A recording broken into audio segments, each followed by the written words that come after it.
Hi friends, அனைவருக்கும் வணக்கம். Welcome to our channel MS target TNPSC. இன்றைக்கி என்ன பார்க்க போகிறோன்னா, டிஎன்பிசி குரூப் 4 குரூப் 2 குரூப் 2ஏக்கு தமிழ் ஃப்ரீ டெஸ்ட் வந்து நம்ம சேனலில் போயிட்டுருக்கு. அதில் வந்து பார்த்திங்கன்னா நம்ம இன்றைக்கி டெஸ்ட்டு 18 பார்க்க போகிறோம். ஒவ்வொரு வீடியோவில் நம்ம உங்களுக்கு 60 கொஷின் கொடுத்துருக்கேன். அந்த 60 கொஷினில் எவ்வளோ மார்க் கரெக்ட் பண்ணுறீங்கன்னு ஃபைனலாக கமெண்ட் பண்ணுங்கள். எதனா கொஷின் டவுட் இருந்தாலும் கமெண்ட் பண்ணுங்கள். நான் கமெண்ட்லாம் பார்த்துட்டு தான் இருக்கேன், நோட் பண்ணி வச்சுருக்கேன். கண்டிப்பாக ஒரு வீடியோவில் உங்களுக்கு டவுட்ஸ் கொஷின் மட்டும் கிளாரிஃபிகேஷன் ஒரு வீடியோ போடுறேன், ஓகேங்களா? அதனால் வந்து தொடர்ந்து ஃபாலோ பண்ணிகிட்டே இருங்க. நீங்கள் போடுற கொஷினுக்கு ஆன்சர் வந்து ஒரு சிலர் வந்து நம்ம ஸ்டூடெண்ட்ஸே வந்து உங்களுக்கு ரிப்ளை பண்ணிவிடுவாங்க. ஒரு சிலர் கொஷின்லாம் வந்து அவங்களுக்குமே தெரியலனா நான் பார்த்துட்டு உங்களுக்கு நான் கமெண்ட் பண்ணுறேன், ஓகேங்களா? மொத்தமாக இன்றைக்கி வந்து நம்ம ஒரு 60 கொஷின் பார்க்க போகிறோம். 60க்கு நீங்கள் எத்தனை கொஷின் பண்ணுறீங்கன்னு கமெண்ட் பண்ணுங்கள், ஓகேங்களா? இது வந்து 18வது டெஸ்ட்டு. இந்த 18 டெஸ்ட்டில் ஃபஸ்ட்டு ஒரு 6 டெஸ்ட்டு மட்டும்தான் நம்ம 50 கொஷினாக பார்த்துருப்போம். மீதி எல்லாமே நம்ம 60 கொஷின்ஸ் தான் பார்த்துட்டு வரோம். அப் டு எக்ஸாம் வரைக்குமே இது போக போகுது. குரூப் 4 எக்ஸாமாக இருக்கட்டும், குரூப் 2 எக்ஸாம் வரைக்குமே நம்ம என்ன பண்ண போகிறோம்னா, நம்ம சேனலில் டெஸ்ட்டு கொடுத்துட்ருப்போம். அது ஜிஎஸ்க்காக இருக்கட்டும், தமிழுக்காக இருக்கட்டும். தமிழுக்கு வந்து ஆல்ரெடி நம்ம இப்போ 18 பார்ட்டு கிட்ட வந்துட்டோம். பாலிட்டிக்கு எஸ்டர்டே தான் வந்து ஒரு டெஸ்ட் ஒன்று கொடுத்துருக்கேன். அதில் 50 கொஷின் கொடுத்துருக்கேன். இது வந்து பார்த்திங்கன்னா நமக்கு என்ன இருக்குது, ஒரு எக்ஸாமில் வந்து நம்ம எப்படி போய் நம்ம கொஷின் பார்ப்போமோ அந்த அளவுக்கு நான் வந்து ஜிஎஸ்க்கு வந்து ப்ரிப்பேர் பண்ணி எடுத்துகிட்ருக்கோம். அதனால் வந்து அந்த டெஸ்ட்டுமே போட்டு பாருங்கள். ப்ளேலிஸ்ட் அண்ட் டிஸ்கிரிப்ஷன் செக் பண்ணி பாருங்கள். இப்போ வாங்க முதல் வினா பார்க்கலாம். இது வந்து 120 கொஷின் தான் வந்து ஒரு கொஷினாக ரெடி பண்ணுறோம். ஃபஸ்ட்டு 60 கொஷின் வந்து நம்ம டெஸ்ட்டு 17 பார்த்துருப்போம். இப்போ 61லேருந்து 120 கொஷின் வரைக்கும் நம்ம என்ன பண்ண போகிறோம், டெஸ்ட்டு 18 பார்க்க போகிறோம். இப்போது ஃபஸ்ட்டு வினா, நோற்றான் என்ற வினைமுற்றின் வேர்ச்சொல் என்ன? நோற்றான் என்பது ஒரு வினைமுற்று. இதோட வேர்ச்சொல் என்னவா இருக்குன்றதான் இப்போ உங்களுக்கு கொஷின். நோற்றான் என்ற வினைமுற்றின் வேர்ச்சொல் தருக. 1 செகண்ட் எப்பயும் போல் வெயிட் பண்ணுறேன். ஓஎம்ஆர் ஷீட்டோ அப்படி இல்லைனா நோட்டோ இருந்தால் அவங்களோட ஆன்சரை நோட் பண்ணி வச்சுக்கோங்க. ஆன்சர் ஆப்ஷன் இ, நூல், ஓகேங்களா? நோற்றான் என்ற வினைமுற்றின் வேர்ச்சொல் நூல். இதில் நோற்ற ஆ சவுண்டில் ஃபினிஷ் ஆகிருக்கு. இது வந்து பெயரச்சம், ஓகேங்களா? பெயரச்சம். இதில் நோற்றல் அல் விகுதி கொண்டு முடிஞ்சிருக்கு. இது வந்து தொழிற்பெயர். நோற்பான் என்பது வந்து எதிர்கால வினைமுற்று, அதுபோல் வரும், ஓகேங்களா? நெக்ஸ்ட் கொஷின் போகலாம். வேர்ச்சொல்லை தேர்வு செய்தல். படித்தான், படித்தால், படித்தனர், படித்தது, படித்தன, இது எல்லாத்துக்கும் வேர்ச்சொல் என்னவா இருக்கும்? இதுதான் உங்களுக்கான கொஷின், ஓகேங்களா? கிளாரிட்டி வந்து உங்களுக்கு லோ பிக்சர் குவாலிட்டியில் இருந்தால் நீங்கள் சிட்டிங்கில் வந்து ஹை பிக்சர் குவாலிட்டி வச்சுக்கோங்க, ஓகேங்களா? ஆன்சர் ஆப்ஷன் இ, படித்தான், படித்தால், படித்தனர், படித்தது, படித்தன, இதற்கு எல்லாத்துக்குமே படின்றது தான் வேர்ச்சொல். வேர்ச்சொல் இல்லைனா வினையடி அது போல் சொல்லுவாங்க. பின்வரும் சொல்லுக்கு உண்டான வேர்ச்சொல் எடுத்தெழுதுக. கற்போம், கற்போம் என்ற சொல்லின் வேர்ச்சொல். ஆன்சர் ஆப்ஷன் இ, கல். கல் என்பது தான் வேர்ச்சொல். கற்று ஊ சவுண்டில் ஃபினிஷ் ஆகிருக்குங்களா? ஊ சவுண்ட்லேயும் ஈ சவுண்ட்லேயும் ஃபினிஷ் ஆனால் அது வினையச்சம், இதில் வராது, கல்வியும் வராது, ஓகேங்களா? இந்த வேர்ச்சொல்ல வந்து பார்த்திங்கன்னா நம்ம தெரிஞ்சுக்க வேண்டியது வினைமுற்று, தொழிற்பெயர், வினையச்சம், பெயரச்சம், அதுக்கப்புறமா வந்து பார்த்திங்கன்னா வினையாளனியும் பெயர், வேர்ச்சொல், இதுதான் வந்து ரிப்பீட்டடாக கேட்பாங்க, அதெல்லாம் பார்த்துக்குங்க. வேர்ச்சொல் அறிக. வேர்ச்சொல் அறிக. வருவார். வருவார் என்பது எதிர்கால வினைமுற்று. இதிலிருந்து நம்ம வேர்ச்சொல் ஃபைன் பண்ணோம். ஆன்சர் ஆப்ஷன் ஆ, வா என்பது வேர்ச்சொல்லோட, வருவாரோட வேர்ச்சொல். வருக என்பது வியங்கோல் வினை முற்றில் வரும். வந்து வினையச்சம், ஓகேங்களா? நெக்ஸ்ட்டு சந்தித்தான். வேர்ச்சொல் அறிக. இந்த சந்தித்தானுக்கு வேர்ச்சொல் அறிக. எல்லாமே நமக்கு இங்கே ஈஸியாக இருக்கும்போது தான் தெரியும், ஆனால் எக்ஸாம் ஹாலில் போய்ட்டு தான் கன்ஃபியூஸ் ஆகும். அதனால் நமக்கு எதெல்லாம் கன்ஃபியூஸ் ஆகுமோ அது போல் இருக்கிற கொஷின்ஸ் தான் நான் உங்களுக்கு எடுத்துகிட்டு வந்திருக்கேன், ஓகேங்களா? சந்தித்தான் வேர்ச்சொல் அறிக.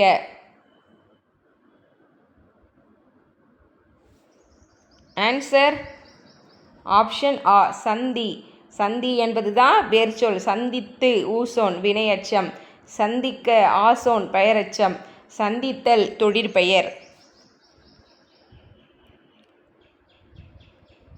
ஆர்த்தாய் வேர்ச்சொல் தெரிவு செய்க. ஆர்த்தாய் வேர்ச்சொல் தெரிவு செய்க.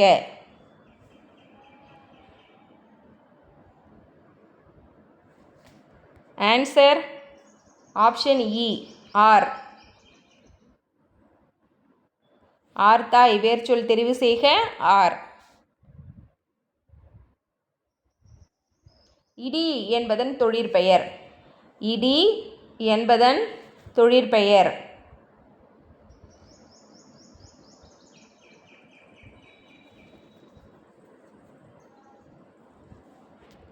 ஆன்சர் ஆப்ஷன் ஆ. இடி என்பது ஒரு வேர்ச்சொல், அதிலிருந்து நமக்கு தொழிற்பெயர் ஃபைன் பண்ண சொல்லியிருக்காங்க. இடித்தல், தல் அல் விகுதி, அதாவது தல் அல் விகுதி கொண்டு முடிஞ்சால் அது தொழிற்பெயர். தொழிற்பெயர் விகுதிகளே நிறைய இருக்குது, ஓகேங்களா? அந்த தொழிற்பெயர் விகுதிகள்லாம் நீங்கள் படிச்சிட்டிங்கன்னா உங்களுக்கு ஈஸியாக இருக்கும். இடித்தால் என்பது வினைமுற்று, இடித்தான் என்பது இணைமுற்று, இடித்தார் என்பதும் வினைமுற்றில் தான் வரும், ஓகேங்களா? செய் என்ற வேர் சொல்லின் வினையச்சம். செய் என்ற வேர் சொல்லின் வினையச்சம். ஆன்சர் ஆப்ஷன் ஆ. ஊ சவுண்டில் ஃபினிஷ் ஆயிருக்குங்களா? செய்து. படி என்னும் வேர் சொல்லை உடைய எதிர்மறை வினைமுற்று. எதிர்மறை வினைமுற்று.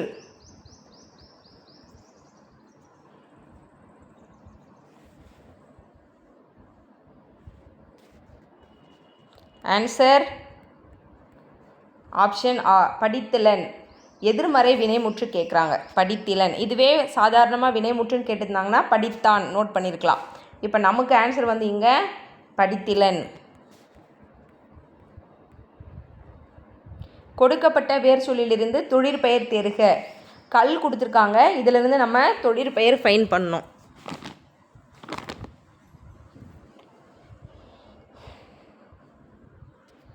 ஆன்சர் ஆப்ஷன் இ கற்றல். கல் என்ற வேர் சொல்லின் தொழிற்பெயர் கற்றல். உண்ணி என்னும் வேர் சொல்லை வினையாளனையும் பெயராக்குக. உண்ணி என்னும் வேர் சொல்லின் வினையாளனையும் பெயர்.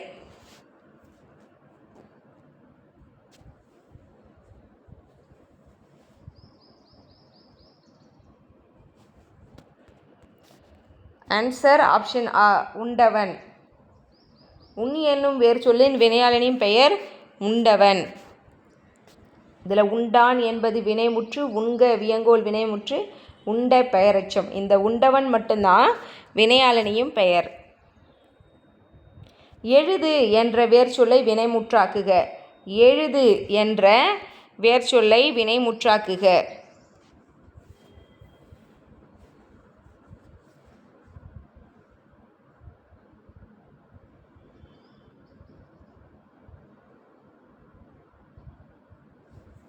ஆன்சர் எழுதினான். எழுதியவன் என்பது வினையாளனின் பெயர்.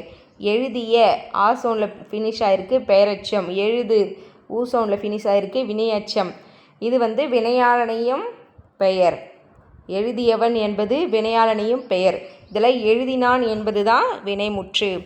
ஆப்ஷனில் இது மாதிரி உங்களுக்கு தெரிஞ்சாவே நீங்கள் என்ன பண்ணலான்னா கரெக்டாக நீங்கள் உங்கள் ஆன்சரை நீங்கள் சூஸ் பண்ணலாம். தவறானதை நீங்கள் வந்து டெலீட் பண்ணுறதுக்கு ஈஸியாக இருக்கும். வாழ் என்னும் பகுதியை கொண்ட வினையாளனையும் பெயர். இப்போ நான் உங்களுக்கு எக்ஸ்பிளைன் பண்ண லாஸ்ட் கொஷினில் தான், இதை வச்சு கூட நீங்கள் ஆன்சர் போடலாம்.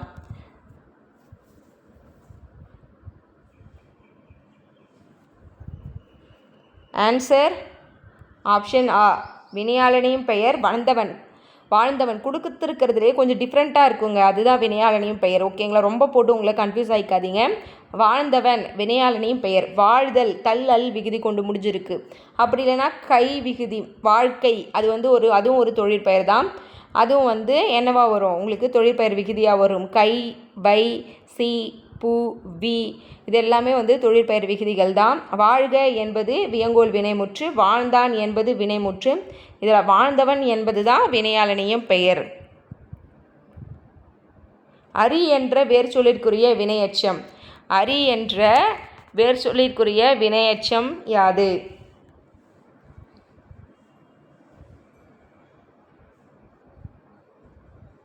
ஆன்சர் ஆப்ஷன் இ ஊ சவுண்டில் ஃபினிஷ் ஆகிருக்கு அறிந்து. அறிந்த பெயரச்சம், அறிங்க வியங்கோல் வினைமுற்று. அறிஞ்சன் வந்து இதில் வராது, அது குடிப்பெயர் மாதிரி வரும். செய் உயர்திணை பெண்பால் வினைமுற்று காண்க. செய் உயர்திணை பெண்பால் வினைமுற்று காண்க. இது போல் என்ன டிஃப்ரெண்ட்டாக கொடுப்பாங்க, அதை பார்த்துலாம் கன்ஃபியூஸ் ஆகாதீங்க. பெண்பாலில் எந்த வினைமுற்று ஃபினிஷாக இருக்குன்னு பாருங்கள்.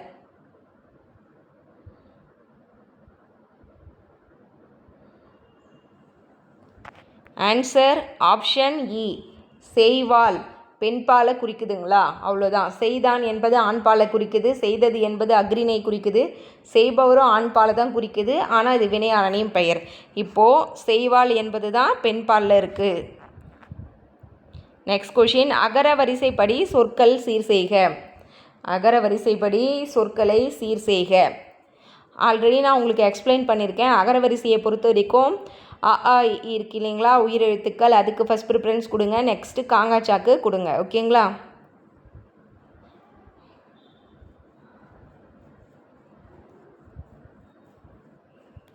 ஆன்சர் ஆப்ஷன் இ, குருவி, சக்கரம், மேளம், வானம்பாடி. இதில் உயிரெழுத்துக்கள் வரிசை வரலை, காங்காச்சா வரிசை தான் வந்திருக்கு. உயிர்மை எழுத்தோட வரிசை எப்பவுமே காங்காச்சால கா தான் ஃபஸ்ட்டு வரும், அதுக்கப்புறம் சா வரும்.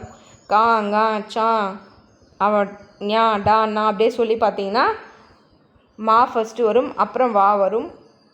ஓகேங்களா? இங்கே வானம் பாடி ஒரு எழுத்து தான். பாடின்னு நீங்கள் தனியாக நோட் பண்ணிட போகிறீங்க. குருவி, சக்கரம், மேளம், வானம் பாடி. அகர வரிசைப்படி அமைந்த சொல் வரிசையை தேர்க. 4 ஆப்ஷனுமே படித்து பார்த்து ஆன்சர் பண்ணுங்கள். எக்ஸாம் ஹால்லையும் இந்த அகரவரிசை சொற்கள், அப்புறம் சந்தி பிழையை நீக்கி எழுதுக, சொற்களை ஒழுங்குபடுத்தி எழுதுக, அதுக்கப்புறமா அதாவது ஜங்கிள் வேர்ட்ஸ் மாதிரி இருக்கும், அதை நம்ம கரெக்ட் பண்ணி எழுதணும். பிற சொற்களுக்கு இணையான தமிழ் சொற்களை எழுதுக. இது போல் ஒரு 4-5 டாபிக் இருக்குங்க. இதுக்கெலாம் நம்ம பொறுமையாக தான் ஆன்சர் பண்ணி ஆகணும். அதாவது கரெக்டாக இருக்கிற மாதிரியே தெரியும், ஆனால் லாஸ்ட்டில் எங்கேயோ ஒரு சின்ன இடத்துல ட்விஸ்ட் வச்சுருப்பான், நம்ம மிஸ்டேக் பண்ணிவிடுவோம்.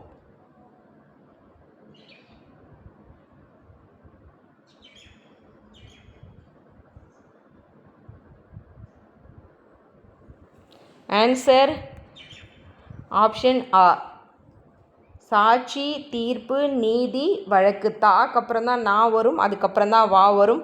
சா இதுக்கு முன்னாடி இருக்கும். ஓகேங்களா? இப்போ சாட்சி, தீர்ப்பு, நீதி, வழக்கு அந்த வரிசையில் தான் கரெக்டாக அமைக்கணும். அடுத்து அகர வரிசைப்படி சொற்களை சீர் செய்க. அகர வரிசைப்படி சொற்களை சீர் செய்க.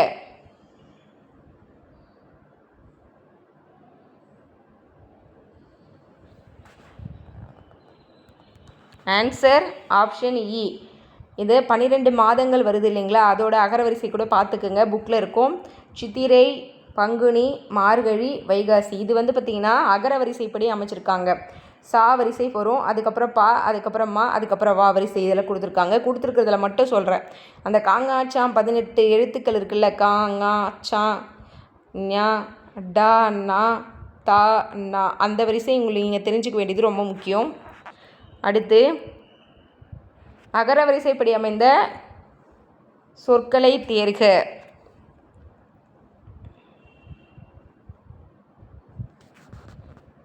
இங்கே சாச்சா வரிசை கொடுத்துருக்காங்க. உங்களுக்கு சாசா வரிசை தெரிஞ்சிருந்தா நீங்கள் போட்டுடலாம். ஆன்சர் ஆப்ஷன் ஆ, சட்டம், சாலை, சிறப்பு, சீற்றம். அந்த வரிசை பார்க்கலாங்களா? சாசா, சி சி சி, சாசா, சிசி, சுசு, சே சே, சை, சோ சோ, சௌ. இந்த வரிசை உங்களுக்கு தெரிஞ்சிருக்கணும். ஓகேங்களா? இதுமாதிரி எல்லா எழுத்துக்குமே உங்களுக்கு தெரிஞ்சிருக்கணும். நெக்ஸ்ட்டு அகர வரிசைப்படி சொற்களை சீர் செய்க.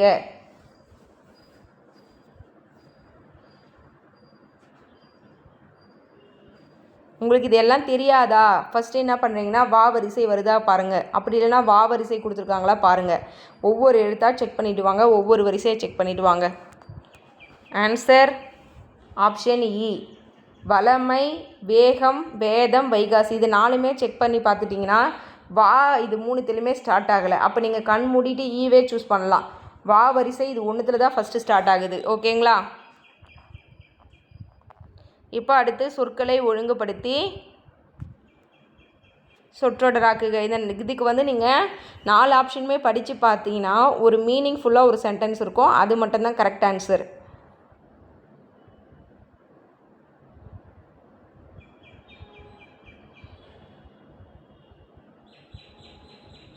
ஆன்சர் ஆப்ஷன் இ, தொண்டு செய்பவர் தூயவராக இருக்க வேண்டும். இதுவே இந்த ஆப்ஷன்லாம் படித்து பாருங்கள், மீனிங்கே வராது. தொண்டு செய்பவர் தூயவராக இருக்க வேண்டும். ஒழுங்குபட்ட சொற்றொடர் காட்டுக. அதுதான் சொற்களை ஒழுங்குபடுத்தி சொற்றொடர் ஆக்குக தான்.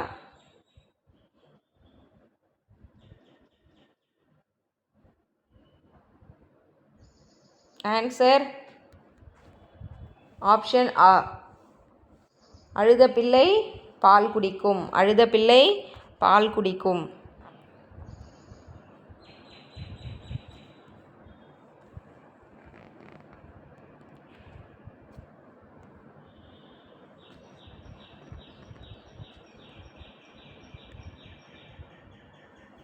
நாலு ஆப்ஷனுமே படித்து பார்த்து ஆன்சர் பண்ணுங்கள்.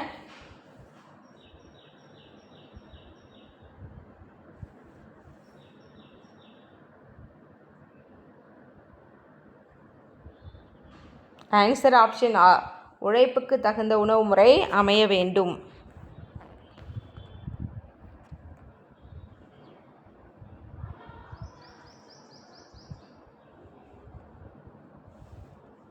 பின்வரும் தொடர்களில் ஒழுங்கான சொற்றொடரை கண்டெழுதுக.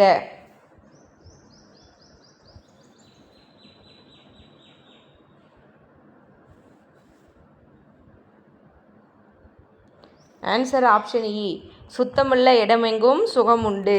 சுத்தமுள்ள இடமெங்கும் சுகம் உண்டு.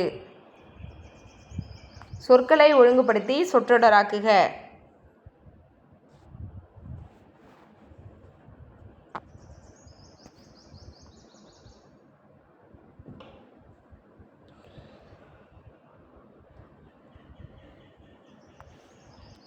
ஆன்சர் ஆப்ஷன் ஆ, தேர்தல் வந்ததும் வேட்பாளர் வந்து விடுவார். சொற்களை ஒழுங்குபடுத்தி சொற்றொடராக்குக. சொல்லின் வகையறிக. இனிமை. இனிமை என்பது என்ன பெயர்? நிறைய பேர் வந்து கேட்டிருக்கீங்க, எக்ஸாமில் வந்து இந்த அளவுக்கு கொஷின் ஈஸியாக இருக்குமா அப்படின்னு. நீங்கள் நிறைய டெஸ்ட் கொஷின் இருக்கணும். ஃபஸ்ட்டு வந்து பார்த்திங்கன்னா கொடுத்துருக்கிற சிலபஸை வந்து நீங்கள் நல்லா படிச்சுட்டு நீங்கள் எதனா ஒரு பேட்ச்லேயோ இல்லை வீட்லேயே நீங்கள் இருந்து படிக்கிறீங்கன்னா யூடியூப்பில் நிறைய ஃப்ரீ டெஸ்ட் போடுவாங்க. அந்த ஃப்ரீ டெஸ்ட் அட்டன் பண்ணுங்கள். நிறைய ஃபஸ்ட்டு நீங்கள் படிச்சிருக்கணும். ஓகேங்களா? கொடுத்துருக்கிற சிலபஸ் அழகு 1லேருந்து அழகு 7 வரைக்கும் ஃபஸ்ட் டைம் படிச்சிட்டிங்களா? ஒரு 2-3 ரிவிஷனாவது கொடுத்துருக்கணும்.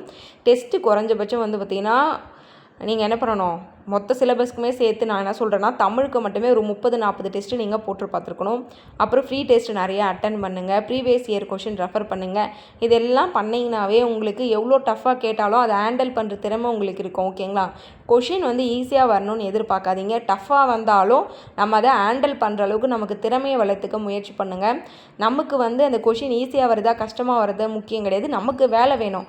அதுக்கு அவங்க எப்படி கொஷின் கேட்டாலும் நம்ம ஆன்சர் பண்ணுற அளவுக்கு நம்ம திறமையை வந்து வளர்த்துக்கணும். ஓகேங்களா? ஆன்சர் பண்பு பெயர். இனிமை என்பது பண்பு பெயர். இதெல்லாம் வந்து பார்த்திங்கன்னா கொஷின் அங்கே கஷ்டமாக வரும்பொழுது நீங்கள் ஹேண்டில் பண்ணுறதுக்கு இந்த டெஸ்ட்டெல்லாம் நாங்கள் கொடுக்குற ஒரு ப்ராக்டிஸ். ஓகேங்களா? எடுத்தோடனே கஷ்டமாக கொடுத்தோன்னா உங்களுக்கு வந்து என்ன தோணுன்னா படிக்கணுன்ற அந்த எண்ணமே வராது. நிறைய நீங்கள் உங்களை இம்ப்ரூவ் பண்ணிகிட்டே வரணும். இப்போது நான் 60 கொஷின் வைக்கிறேன், ஒரு 50ஆவது நீங்கள் எடுத்திங்கன்னா அடுத்து மறுபடியும் நீங்கள் படித்து பரவாயில்ல மறுபடியும் உங்களுக்கு 60 எடுக்கணும்னு தோணும். இல்லை ஒரு 30-40 தான் எடுக்கிறீங்கன்னா கொஷின் இவ்வளோ நார்மலாக இருக்குது இல்லை மீடியமாக இருக்குது டஃப்பாக இருக்குது அப்படின்றத நீங்கள் தெரிஞ்சுக்கலாம். ஓகேங்களா? வேந்தன் காலப்பெயரா, குணப்பெயரா, பொருட்பெயரா, தொழிற்பெயரா? ஆன்சர் தொழிற்பெயர். வேந்தன் என்பது தொழிற்பெயர். பெயர் சொல்லின் வகை அறிக. வேந்தன் பார்த்துட்டோம்ல, இப்போ தொழிற்பெயர். நெக்ஸ்ட்டு வேந்தன் என்பது பொருட்பெயர். ஓகேங்களா? தொழிற்பெயர் வராது. நானுமே 1 செகண்ட் யோசிச்சுருந்தேன். வேந்தன் என்பது பொருட்பெயர். ஏன்னா வேந்தன் என்பது என்னன்னா ஒரு மனிதரோட பெயர், அப்போ பொருட்பெயர். தொழில்னால் நம்ம என்ன தொழில் செய்கிறோமோ, இப்போ உழவன்னு நம்ம குறிப்பிடுறோம், நடிகன் குறிப்பிடுறோம், இது எல்லாமே வந்து பார்த்திங்கன்னா தொழிற்பெயரில் வரும். அந்த தொழிலை வச்சு சொல்கிறது. வேந்தன் என்பது அரசன், ஒரு மனிதரை குறிக்கும், அப்போ அது பொருட்பெயர். சென்னை பெயர் சொல் அறிக. சென்னை பெயர் சொல் அறிக. இப்போ நம்ம வைக்கிற டெஸ்ட்டெலாம் நீங்கள் 60க்கு 60 வாங்க முயற்சி பண்ணுங்கள். அப்போ தான் குரூப் 4ல் டஃப்பாக கேட்டால் கூட உங்களால் என்ன பண்ண முடியும், ஒரு 95 மேலே போட முடியும். சென்னை என்பது இடப்பெயர். பெயர் சொல்லின் வகையை தேர்க. வேலையை செய்தவன் கூலி பெறுவான். வேலையை செய்தவன் கூலி பெறுவான்.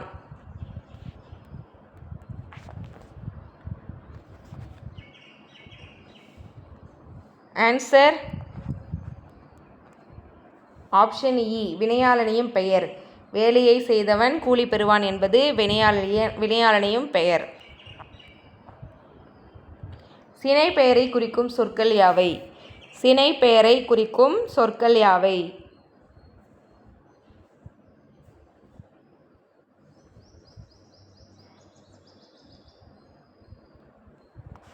ஆன்சர் ஆப்ஷன் இ, பழம், கண். இது எல்லாமே சினை பெயரை குறிக்கும் சொற்கள்.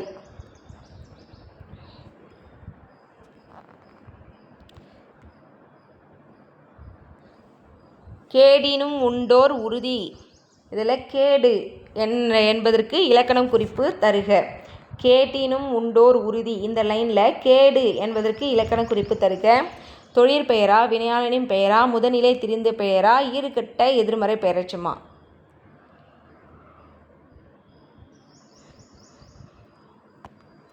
ஆன்சர் ஆப்ஷன் இ, முதநிலை திரிந்த பெயர். முதநிலை திரிந்த பெயர். கேடு என்பது முதநிலை திரிந்த பெயர். அடுத்து நன்னயம், இலக்கண குறிப்பு தருக.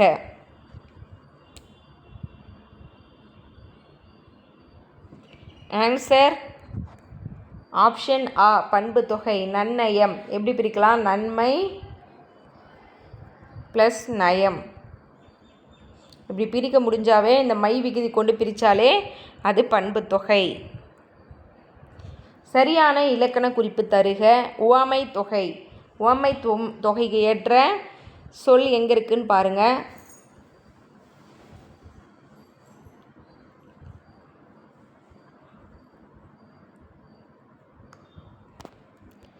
ஆன்சர் ஆப்ஷன் ஆ, பவளவாய். உவமை தொகைக்கு நான் சொல்லியிருக்கேன், ஓகேங்களா? உவமை தொகை உருவகத்துக்கும் நான் ரெண்டுமே டிஃப்ரெண்ட் சொல்லியிருக்கேன், ஓகேங்களா? ஏற்கனவே இந்த வாய் என்பது நம்மளோட உறுப்பு, ஓகேங்களா? மனிதனோட ஒரு உறுப்பு. பவளம் என்பது வாய்க்கு இணையாக சொல்லக்கூடிய ஒரு உவமம், ஓகேங்களா? உவமேயம்னு சொல்லுவாங்க.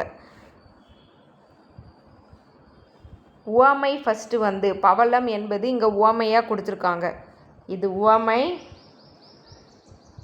வாய் என்பது உவமேயம். உவமைனா என்ன, உவமேயம்னா என்னன்னு ஃபஸ்ட்டு நீங்கள் தெரிஞ்சுக்கணும். உவமைனா நாம் வந்து அதற்கு கொடுக்கக்கூடிய ஒரு மறைபொருள் போல். உவமை பவளம் போன்ற வாய், எங்கே உவமை உறுப்பு மறைஞ்சிருக்கு, வாய்க்கு உவமையாக நம்ம இங்கே என்ன சொல்கிறோம், பவளத்துக்கு கம்பாரிசன் பண்ணுறோம், ஓகேங்களா? கம்பாரிசன் பண்ணுறதுனால இது உவமை தொகை. இதுவே வந்து வாய் பவளம் வந்திருக்குல்ல, இது உருவகம்.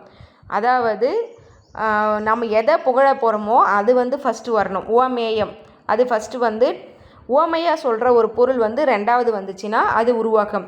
இங்கே பவளமும் வாயும் இருக்குது இல்லைங்களா? வெளிப்படையாக வந்திருக்கு.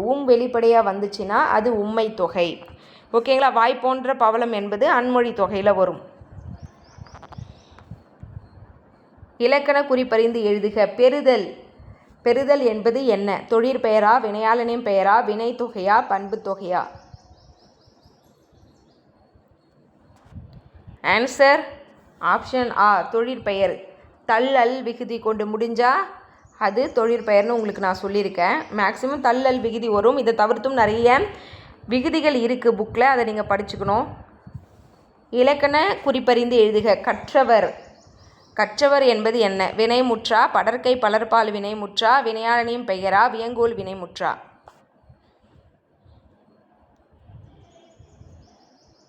ஆன்சர் வினையாளனின் பெயர். கற்றவர் என்பது வினையாளனின் பெயர்.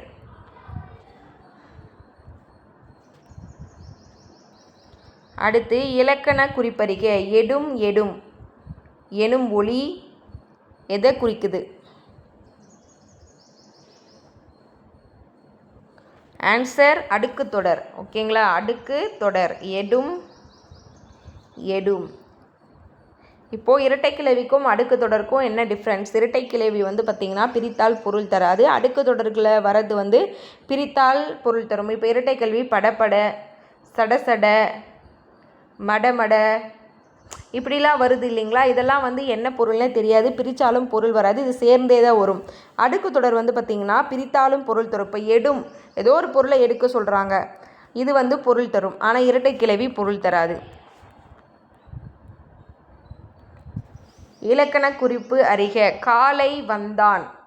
காலை வந்தான் இது வேற்றுமை தொகை, இங்கே வேறவே வந்திருக்கு, டைப்பிங் மிஸ்டேக். காலை வந்தான். ஆன்சர் ஆப்ஷன் ஆ, உவமை ஆகுபெயர். உவமை ஆகுபெயர். காலை போன்றவன் வந்தான் என்பது தான் இதற்கான காலை போன்றவன் வந்தான், அதுதான் உவமை ஆகுபெயர். இப்போ காலைனா காலையே வரல, மாடு வரல, அங்கே காலைனா அது ஒரு மனிதனோட பெயர். அப்போ காலை போன்றவன் வந்தான் என்பது தான் இங்கே, அதனால் உவமை ஆகுபெயர். முயற்சி திருவினையாக்கும் இவ்விடைக்கேற்ற வினாவை தேர்க. முயற்சி திருவினையாக்கும் இவ்விடைக்கேற்ற வினா. அவங்க ஆன்சர் கொடுத்துட்டாங்க, நம்ம கொஷின் ஃபார்ம் பண்ணணும். ஓகேங்களா, ஆன்சர் ஆப்ஷன் இ, முயற்சியின் பயன் யாது? முயற்சியின் பயன் யாது? Next question. விடைக்கேற்ற வினா தேர்வு செய்க. ஆலும் வேலும் பல்லுக்குருதி. ஆலும் வேலும் பல்லுக்குருதி. ஆன்சர் ஆப்ஷன் இ, எவை பல்லுக்குருதி. எவை பல்லுக்குருதி.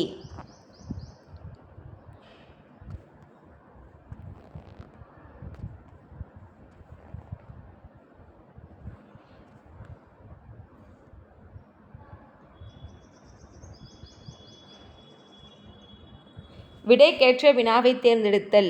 இயற்கையை சார்ந்தே மனம் இயங்குகிறது என்பதை சங்க இலக்கியம் அறுதியிடுகிறது. இதற்கு நீங்கள் கொஷின் ஃபார்ம் பண்ணணும். ஆன்சர் ஆப்ஷன் இ, சங்க இலக்கியம் மனம் எப்படி இயங்குகிறது என அறுதிப்படுகிறது. சங்க இலக்கியம் எப்படி இயங்குகிறது என அறுதிப்படுகிறது. Next question. தேர்ந்தெடுத்தல் மனிதன் சத்தியத்தை காப்பாற்ற வேண்டும். விடைக்கேற்ற வினாவை தேர்ந்தெடுத்தல், அதில் இதிலிருந்து தான் கொஷின் ஸ்டார்ட் ஆகுது. ஓகேங்களா, மனிதன் சத்தியத்தை காப்பாற்ற வேண்டும். மனிதன் சத்தியத்தை காப்பாற்ற வேண்டும். ஆன்சர் ஆப்ஷன் இ, மனிதன் எதனை காப்பாற்ற வேண்டும். மனிதன் எதனை காப்பாற்ற வேண்டும். Next question. எவ்வகை வாக்கியம் என கண்டெழுதுக. தமிழ்ச்செல்வன் திருச்சிக்கு சென்றான், மலைக்கோட்டை ஏறினான், இறைவனை வணங்கினான். தமிழ்ச்செல்வன் திருச்சிக்கு சென்றான், மலைக்கோட்டை ஏறினான், இறைவனை வணங்கினான்.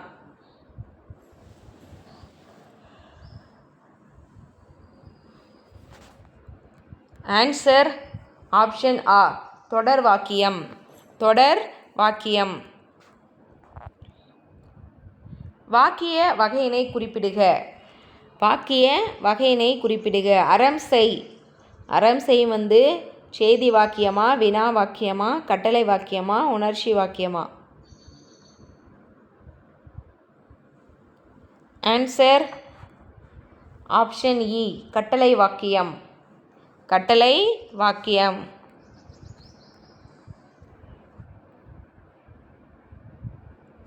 பின்வரும் வாக்கியம் எவ்வகை என கூறுக. இந்திய வீரர்கள் மிகவும் வீரமாய் போர் புரிகின்றனர். இந்திய வீரர்கள் மிகவும் வீரமாய் போர் புரிகின்றனர். இது எச்ச வினையா, கட்டளை வாக்கியமா, செய்தி வாக்கியமா, செயற்பாட்டு வாக்கியமா?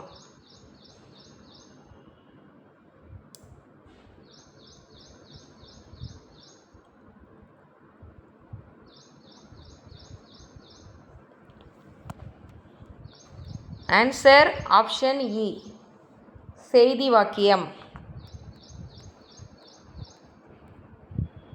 பின்வரும் வாக்கியம் எவ்வகை வாக்கியம் என கூறுக. என்னே பரிமேலழகன் பாரித்த உரையின் மாண்பு. என்னே பரிமேலழகன் பாரித்த உரையின் மாண்பு. தனி வாக்கியமா, பிறவினையா, செய்தி வாக்கியமா, உணர்ச்சி வாக்கியமா?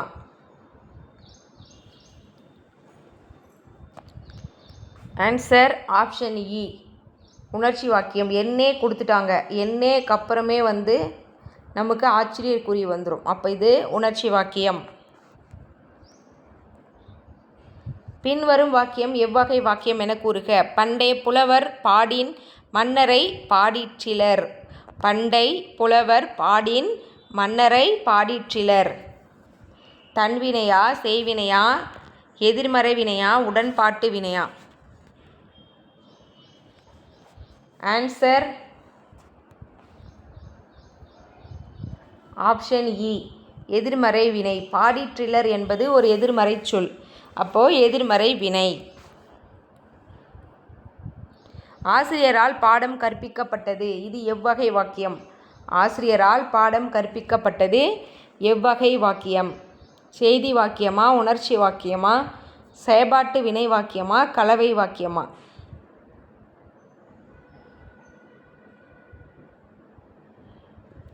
ஆன்சர் ஆப்ஷன் இ செயற்பாட்டு வினை வாக்கியம். செயற்பாட்டு வினை வாக்கியம்.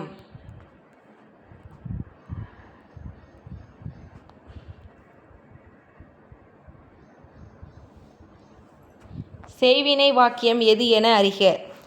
செய்வினை வாக்கியம் எது என அறிக.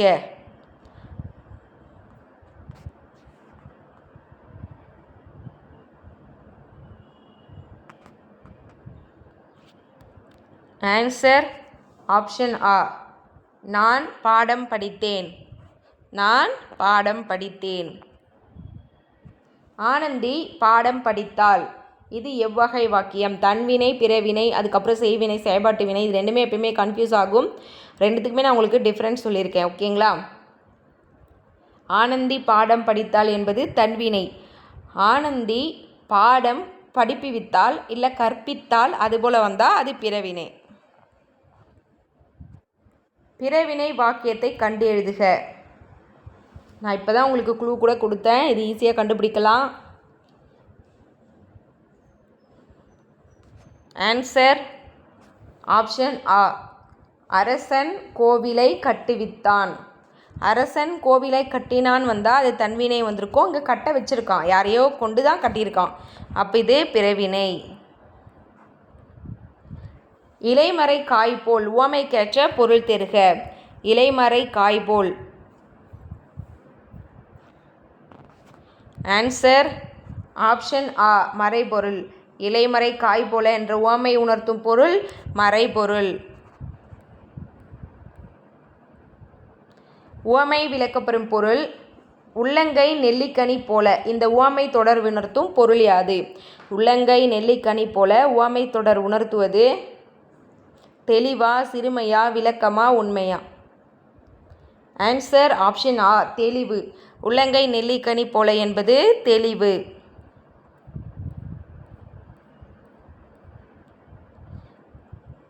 அடியற்ற மரம் போல. இந்த உவமை உணர்த்தும் பொருள் வீழ்தலா, காய்த்தலா, அசைத்தலா, மறுத்தலா? அடியற்ற மரம் போல. ஆன்சர் ஆப்ஷன் ஆ வீழ்தல். அடியற்ற மரம்னா ஒரு மரம் இருக்குது, அதில் அடி ஸ்ட்ராங்காக இல்லை, வேர் ஸ்ட்ராங்காக இல்லை அப்படின்னா என்ன ஆகும்னா காற்றோ இடியோ அடித்தாலும் விழுந்துடும். அப்போது வீழ்தல். உவமைக்கேற்ற பொருள் தெருக. மழைமுகம் காணா பயிர் போல. மழைமுகம் காணா பயிர் போல. மகிழ்ச்சியா, வீழ்ச்சியா, பெருமையா, வாட்டமா? ஆன்சர் ஆப்ஷன் இ வாட்டம். மழைமுகம் காணா பயிர் போல என்பது வாட்டம். கற்றாரை யான் வேண்டேன் கற்பனவும் இனி யாமையும் இதில் அமைந்துள்ள மோனை. கற்றாரை யான் வேண்டேன் கற்பனவும் இனிமையும் இதில் அமைந்துள்ள மோனை. மோனைனா ஃபஸ்ட்டு உங்களுக்கு என்னன்னு தெரிஞ்சிருக்கணும். ஓகேங்களா? மோனைனா முதல் எழுத்து ஒன்றி வருவது. இது நான் உங்களுக்கு சொல்லிட்டேன். இப்போ நமக்கு கொடுத்துருக்கிறதுல என்ன மோனை வந்திருக்கு? ஆன்சர் பொழிப்பு மோனை. பொழிப்பு மோனை. கற்றாரை யான் வேண்டேன் கற்பனவும். இதில் கற்றாரை கற்பனவும் இந்த 2 வேர்ட் வந்து ஒன்றி வந்திருக்கு. நெக்ஸ்ட்டு அடி எதுகை குறிப்பிடுக. எதுகைனா 2ஆம் எழுத்து ஒன்றி வருவது. நான் சொல்லிட்டேன். இப்போ எது உங்களுக்கு இது கரெக்டாக இருக்கும்னு நீங்கள் சூஸ் பண்ணுங்கள். படபடப்பாய் அணைமேல் பார்க்கடல் மிசையே கிடப்பேன் தன்மனை கீழ்த்தியும் உடன் வர. படபடப்பாய் அணைமேல் பார்க்கடல் மிசையே கிடப்பேன் தன்மனை கீழ்த்தியும் உடன் வர. இதில் அடி எதுகை. ஆன்சர் ஆப்ஷன் இ. அடி எதுகைனா இந்த 2 லைனை சூஸ் பண்ணி 2வது வார்த்தையை பார்க்கணும். ஓகேங்களா? படப்பாய் கிடப்பேன். ஓடி விளையாடு பாப்பா ஓய்ந்திருக்கலாகாது பாப்பா. இயைபு தொடையை தேர்ந்தெடுக. இயைபு தொடை இதுக்கு முன்னாடி ரெகுலராக டெஸ்ட் எழுதிருந்தீங்கன்னா கண்டிப்பாக உங்களுக்கு தெரிஞ்சிருக்கும். உங்களுக்கு மோனைனா என்ன, எதுகைனா இயைபுனா என்னன்னு கொஷின் பேப்பர்லேயே உங்களுக்கு நான் எக்ஸ்பிளைன் பண்ணியிருக்கேன். ஓகேங்களா? ஆன்சர் ஆப்ஷன் இ. பாப்பா பாப்பா. ஓகேங்களா? இயைபுனா ஒன்றும் இல்லை, இந்த லாஸ்ட்டில் வர இந்த சொல் வந்து ஒரே மாதிரி அந்த சவுண்டில் இருக்கணும். ஒரே மாதிரி சவுண்டில் இருக்கணும். நுணுங்கிய கேள்வியர் அல்லார் வணங்கிய. இதில் அமைந்துள்ள எதுகை.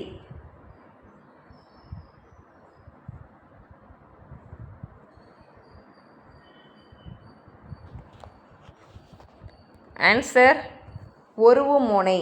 ஆன்சர் வந்து ஒருவு மோனை. மோனைனா என்ன?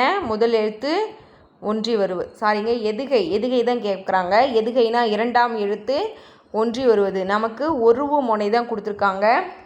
நுணுங்கிய வணங்கிய இதில் 2ஆம் எழுத்து ஒரு மாதிரி இருக்கும். ஓகேங்களா?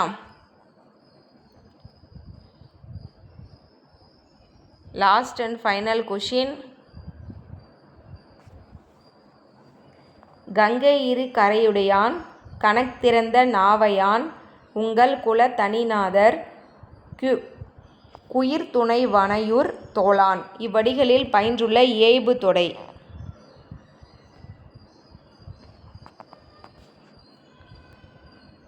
ஆன்சர் ஆப்ஷன் இ. நாவாயன். அதுக்கப்புறம் பார்த்திங்கன்னா உயிர் தோழன். இதுதான் வந்து இயைபு தொடையாக கொடுத்துருக்காங்க. இன்றைக்கி 60 கொஷினில் நீங்கள் எவ்வளோ கமெண்ட் பண்ணியிருக்கீங்கன்னு சொல்லுங்கள். அவ்வளோதாங்க. இந்த வீடியோ இதோட ஃபினிஷ் ஆகுது. இந்த வீடியோ உங்களுக்கு கண்டிப்பாக யூஸ்ஃபுல்லாக இருக்கும்னு நினைக்கிறேன். யூஸ்ஃபுல்லாக இருந்தால் வீடியோக்கு ஒரு லைக் பண்ணி வச்சுக்கோங்க. தென் நம்ம சேனலை யாரா புதுசாக பார்க்குறீங்கன்னா சப்ஸ்கிரைப் பண்ணி ஃபாலோ பண்ணிக்கோங்க. டெலகிராம் சேனல் லிங்க் டிஸ்கிரிப்ஷன்லேயும் ஃபஸ்ட் கமெண்ட்லேயும் இருக்கும். நீங்கள் டெஸ்ட்டு தமிழுக்காக இருந்தாலும் சரி, ஜிஎஸ்க்காக இருந்தாலும் சரி, up to group 4, group 2, group 2A வரைக்குமே டெஸ்ட் போயிட்டுருக்கோம் நம்ம சேனலில். இந்த டெஸ்ட்டுலாம் நான் ஃபஸ்ட்டு வந்து டெலகிராமில் தான் அப்டேட் பண்ணுவேன். டெஸ்ட்லாம் அட்டன் பண்ணணும்னு நினச்சிங்கன்னா டெலகிராம் சேனலில் ஜாயின் பண்ணிக்கோங்க. தென் வந்து குரூப் 2, குரூப் 1, குரூப் 2 2Aக்கெலாம் ஒரு சில ஃப்ரீ மெட்டீரியல்லாம் இருக்கும். அதை நீங்கள் யூட்டிலைஸ் பண்ணிக்கோங்க. வேர் டு ஸ்டடி மொத்தமாக ஜிஎஸ்க்கும் தமிழுக்குமே கொடுத்து அதோட லிங்க்கும் வந்து அதில் கொடுத்துருக்கேன். அதெல்லாம் செக் பண்ணி பாருங்கள். உங்களை வேறொரு வீடியோவில் சந்திக்கிறேன். நன்றி.